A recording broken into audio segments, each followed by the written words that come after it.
Hey there, my name is Chris Acton with Acting Creative, and this is a Handwoven Experience, episode 108.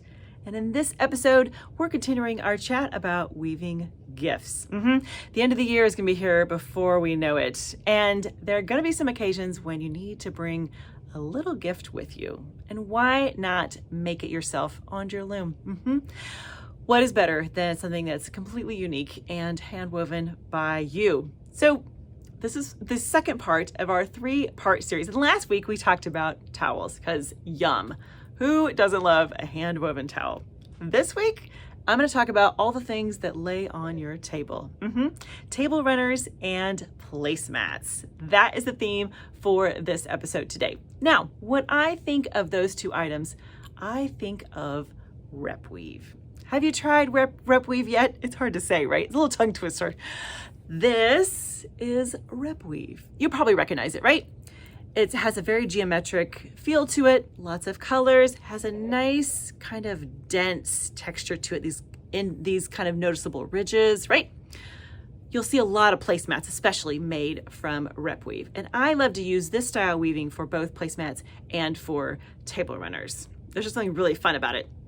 I also like to use cotton because it's going to be on the table, so the chance of something spilling is just kind of a way to cover your bases. Use some cotton or something that you could wash, right? Now, rep weave has some unique qualities to it that we have to kind of keep in mind as we're planning our weaving gift projects. The way you create rep weave is you take your warp yarns and you smash them really close together. Typically, you would take however you would space your warp yarns and double it, right? This, I think I started at 24 ends in an inch. So all you see are the warp yarns. That's the whole goal. So all you see are the warp yarns. The weft's job is to create these little ridges here, right? Now, that's all fine and good, but what does that mean for us now? It means that we have to think about take up and shrinkage differently for our projects. So normally I would plan for 10% shrinkage in both the width and the length. That's pretty standard. With a cotton, let me make that little note, with a cotton, 10% both directions. However, in rep weave, we have to kind of upset the apple cart because as you're in the length then, each warp yarn is going up and down, so there's a lot of take up, and because there's so much space, it's gonna shrink a lot in the length. How much? I like to plan 15% in the length of my rep weave project. Now, on the other side of the coin, it doesn't shrink nearly as much in the width. I plan 5 to 8% in the width of my rep weave projects. So, all of that to say that when you plan for your placemats or table runners, we're going to plan our numbers just a touch differently. So let's get down to business. What are the numbers for placemats and a table runner? Now, I'm going to give you a 6-foot table runner as my example because that's pretty standard, right? 6-foot table. So I like to have a table runner that doesn't hang over the sides, that fits just within kind of the dimensions of the table. That is personal preference. If you like it to hang over, add some more inches. There is no problem with that. So let's say we have a 72-inch table, right? 6 feet. I like to end up with a runner that is 12 inches wide by 66 inches long. That's my finished, that's the goal. That's what I'm working towards. So with our rep weave pattern, I need to start with 14 inches by 78 inches long. That's what I want to start with. 14 inches wide, 78 inches long. Now you may be thinking, okay, wait, I'm going to have a project that is 78 inches and it's going to shrink down to 66. When you're using rep weave, you sure are. If you decide you want to use a different pattern, of course, tweak that, please. But for this episode, I'm talking all about rep weave. So there's a lot of shrinkage in our length for a table runner like that. Okay, so that's the table runner part of the equation. What about placemats? Now, I like a placemat that is 13 by 18. That is my personal preference. If you have bigger plates, if you have shorter, whatever, tweak those numbers per what you like. But if you're like, I don't even know, use my numbers, my friend. Make it easy on yourself and start with these numbers and go from there. So 13 by 18 is the size that I like for a placemat. Decide, do you need 4? Do you need 6? Do you need more than that?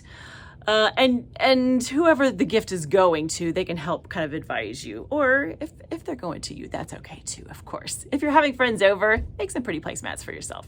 So as you're weaving a project, of course, you want to make lots of warp and just weave, placemat number 1, placemat number 2, number 3, number 4. So just put them back to back to back. So you have one nice long project, and when you're done, you have a set of 4 placemats, right? Have it all in one fell swoop. Make your life easy.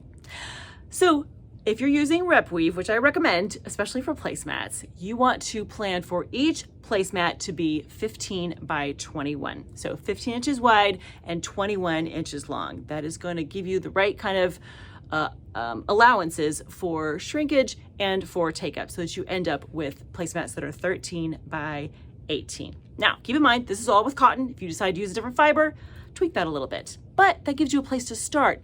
Aim for placemats that are 13 by 18, start with 15 by 21.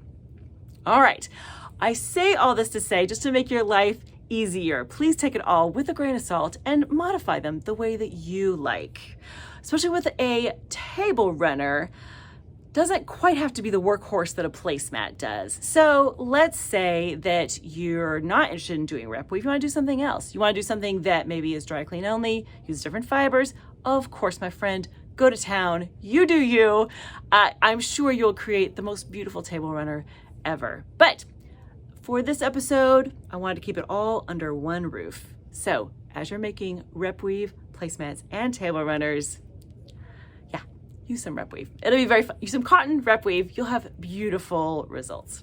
Now, if all of this seems like a lot and you are wishing for it all to be written down in a simpler format, I have just the thing.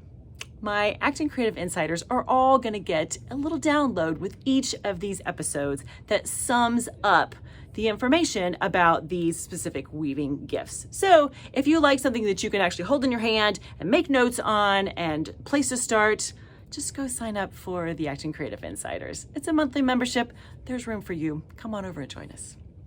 So next week, I am going to talk all about the queen of all gifts, the pillows.